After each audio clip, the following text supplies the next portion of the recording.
Hello everybody, just show you my latest plane, I think. I got this one, which is very unusual construction, screwed and everything. I've never seen anything like it.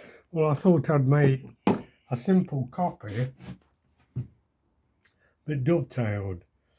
So I've made this one, first attempt. I thought it would be easier how I've done it than a dovetailed bent round one, but it proved to be a bit tricky. I didn't give it enough thought. What I did make a mistake was just like a bent round dovetail mitre plane, I made the bottom fit upwards into the plane. I should have made the sides fit into the sole. I realise now that would have made it a much easier and probably a stronger job and a better job. By doing it the second method I've just told you, if you set out the dovetails on the two plain sides and let it into the sole, you've got a much better chance of getting it square, in my opinion, and it'll be slightly stronger. Yeah, I definitely dropped a clanger there, but I'll know next time if I ever make one. But it works quite well. I've recently been to Scotland, as you probably know, and before I went, I put a lot of colouring stuff for bronze. Doesn't always work.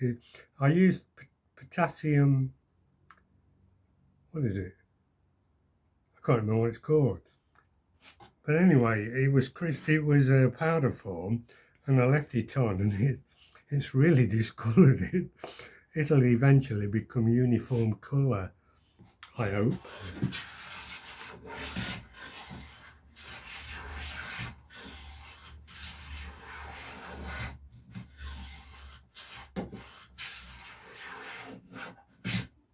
This is oak.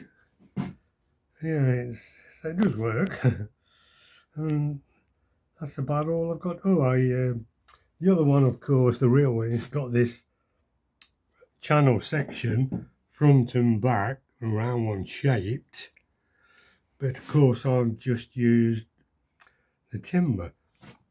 And I put a few screws in. Another thing, if I ever made another one, I think what gives this plane quite a bit of charm is the fact how it's constructed. I've told you before, but even these 6 screws, if I made another one, I should put 3 screws down there only for appearance sake and 3 down there, and again that would, in my opinion, look a lot more like that than this one does. So you live and learn all the while. Oh, and I said before, I think, talking about this one, I'm sure these 3 screws have been put in afterwards by somebody else, because they're not even in line, they're not even countersunk very evenly, whereas the original one, whoever made the plane, made a much better job. So I think they're just been added and shouldn't be there really. But this plane's got all polished up. Oh, I left this on the bench the other day to have me dinner. When I came back, it was over there. There was all white stuff on the top, and I rubbed it off, and it took all the patina off that corner. I've got some polish on at the moment. I think a bird had flew in, done its business, acid, and burnt the patina off. But I'm sure that'll come back.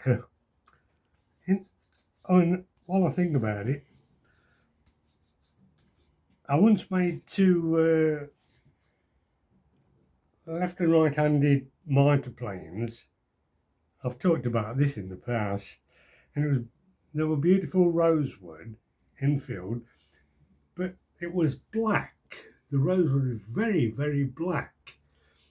And I remember it was October time. You don't get a lot of sun here in October, but this particular October, it was very sunny for 3 days, and I left the plane on the bench in the garden, and the rosewood was completely transformed in the 3 days by the sun, from jet black to beautiful grain. And I noticed the other day, this is an old plane, when you knock the wedge out, which is a common thing I suppose, how the sun just faded that over. This has got polish on again. The grain will come up better when it's polished. But you see how black it was originally, the bit that's been under the bridge, and the back of that, look. So the sun has a wonderful effect, in my opinion, on lots of wood. I love timber when it's been bleached by the sun.